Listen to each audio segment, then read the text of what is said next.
Hello and welcome to the 17.4c meta playbook. This is BrosephTech. I'll be telling you the tech on this new patch. To start off, I want to say that this patch is rather new and it's optimistically looking like a rather balanced meta. There are 5 cost, 4 cost, 3 cost, and even some 2 cost carry comps that are all viable right now. All right. I've got 3 steps for you on how to gain an edge in this patch. At the end of the day, you're playing against opponents that are all trying to win, and you have to be better than them in order to win. Well, what's the easiest way to be better than your opponents? You need to 1, learn the lines you play well. This is not only easier, but also more effective than spreading yourself thin. Number 2, you need to take the right augments. So you need to take econ when you're weak or you need gold. You need to take items when they spike your board. And you need to take combat when you don't need either of the above. And additionally, also need to take the right gods. This follows the same rules as above, just a little bit, they're a little bit less impactful, but still important in the game. I'll add one more rule to combat, is that if there's a really good combat augment in your comp, oftentimes you want to take it and then try to get either econ or items from some other source if it's available. Here are my top 5 lines on the patch. The focus of this set of comps that I'm going to cover is I'm primarily going to be covering when you want to play the comps so that you know when to select the comps or like what kind of spots you want to play the comps in. For AP Fast 9, there's basically 2 rules. You typically want to have a strong early AP board. You want to be making your items, you want to be making early upgrades, and you also want to have high HP going into stage 4. If either of these conditions are not met, you want to play a level 8 AP board such as Ezreal or LeBlanc, which typically is going to use the same items as Bard or Vex. For example. Here's a standard AP Fast 9 board. There's a few different variations that you can play for the last slot. I would say that the Bard, Sona, Karma slot and most of the frontline is like pretty set in stone. The one flex slot that you have is the Vex slot. If you don't have a Ginsu or don't have attack speed items, you will not be running Vex. Instead, you'll be running a variety of different carries, such as either Ezreal 2 if you don't have Sona 2 or Karma 2, or you're just going to put Ross in the slot, which gives you a strong team-wide buff. Some tips for AP Fast 9 is you typically want to main tank your Alawi 2 with casting items on Nunu. You want to have Rost over Vex if no Vex items, and you also want to use Mighty Mech and or Morgana as filler slots if you have nothing better to play on the board. Nunu 1 and Leo 2 are not very strong, so making sure that you have a strong units on your board at all times is a very good idea. In terms of itemization, Bard typically wants a spell crit build if possible, which is like Rabadons, JG, Strikers, and Vex typically wants items such as like Ginsu, Gunblade, GS are all good on her. Sona wants a mana item and AP, so like Shojin, Rabadons are all good, and then Blitz wants like a mana item and usually AP or spell crit to make him do as much damage as possible. Nunu wants Vows, and then the rest of your tank items just go on Alawi. It doesn't really matter which ones they are. Next up is Xayah.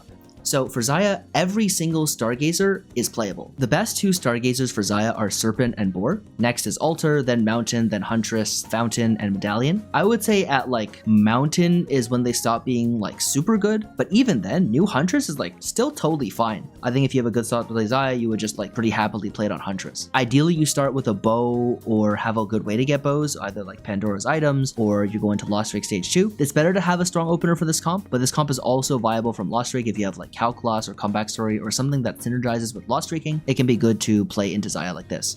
This is the typical Xayah board. Until you have Jhin, you'll be playing Samira. And if you're curious about what the level 10 unit that you're supposed to play is, it is typically going to be Samira on the board. Samira provides the best traits. Ideally, you're going to get up to 5 sets of items, and you're going to itemize Xayah, your tank, Jhin, Blitzcrank, and Nunu in some order like that. If you have double sets of tank items, it is perfectly fine to put the mana ones on Nunu. This is all good. And as for Xayah, some very important things about how you want to itemize Xayah. You really want to get Kraken and Red in some order. You want to get attack speed and AD. If you're forced to go something like Red plus DB, that is fine, and then you're going to look for Kraken last. DB is actually an item that you make a lot because there's not actually that many good sword items in the comp, funnily enough, but you always need to get 1 attack speed item and 1 AD item, and ideally it's going to be Red all the time. Ross is better than Blitz generally on level 8, especially if Blitz doesn't have any items, and Samira 2 is very good at holding leftover AD items. Like if you have 3 sets of items and you have like an extra IE and Deathblade, Samira will do a lot of damage holding the items, and she synergizes quite well with Nunu, which makes it all the better.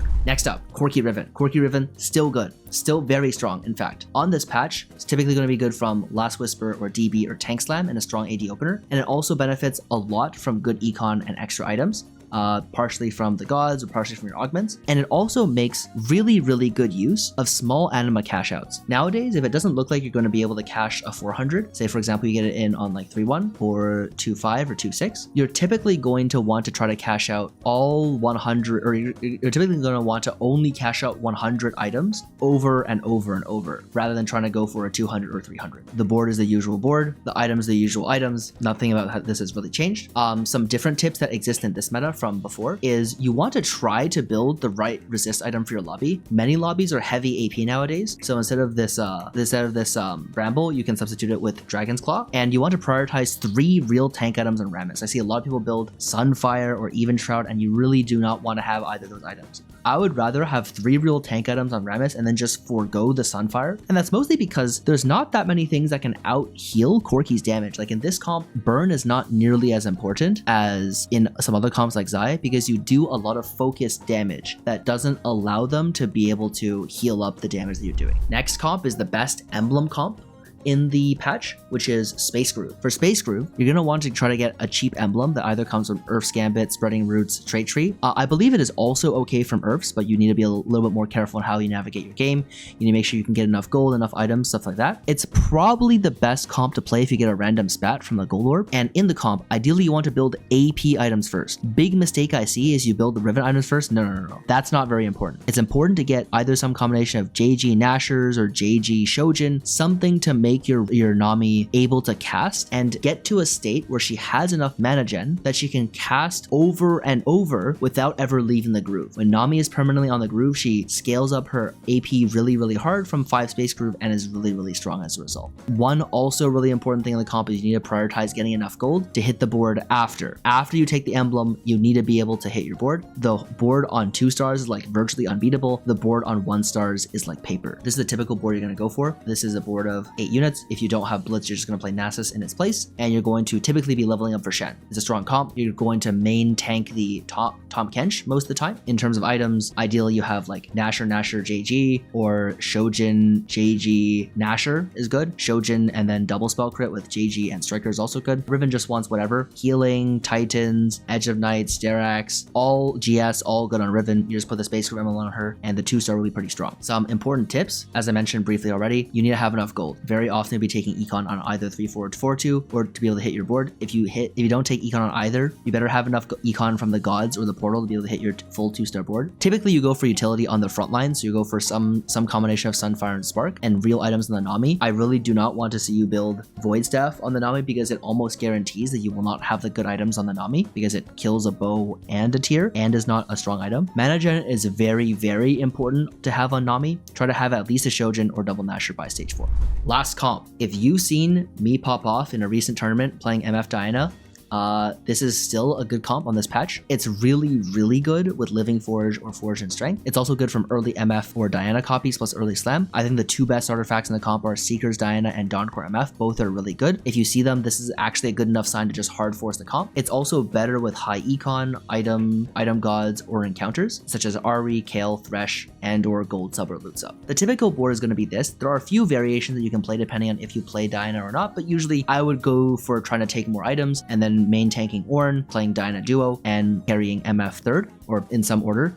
If you're going to play Diana on the board, you typically need to actually focus on getting good Diana items first, which are like Titans, BT, Edge of Night if you don't have any of the artifacts, and then your leftover 80 items will just go on MF. Ginsu's fine, Shojin's fine, IE, DB, all good and find a play on MF, and then your leftover tank items are going to go on Ornn. One note about items on Ornn is that you typically want to just give him straight health and resist. So something like Bramble Warmogs or Warmogs Gargoyles or like Dragon's Claw Spirit are all quite good on Ornn. His tankiness doesn't come from his spell. His tankiness primarily comes from being able to just have a lot of health from the Radiant item. So that's how you need to play around his items accordingly. Some small tips. This is tips for MF Diana, but also some general tips for 3-cost reroll. If you're short on copies, make sure to take enough econ to hit your board before you die. If you're on like 3 or 4 lives and you're like not that close to hitting, just take some gold and roll. If you hit, great. If you miss, you were probably not in a good spot anyways, so at least give it a chance to hit. If you're short on items, make sure you take items so you can actually itemize your carries. This is especially important if you're trying to win parts of stage 3 or stage 4. You need enough items to itemize all the carries on your board. This is why these 2-1 item augments are so good in the comp. Last but not least, if your board is weak on stage stage 2, try to loss streak until 3-5, then roll for your board on level 7. That's the typical play pattern. If your board is strong, you will play strong board and probably try to level the 7 on 4-1 and roll for your 2-star board. And when I say roll for your board, you want to roll for a board that is probably good enough to win, maybe 2 or 3 2-stars at the very least. On 4-1, you probably want to roll for your entire board 2-stars, so make sure you have MF2, Ornn 2,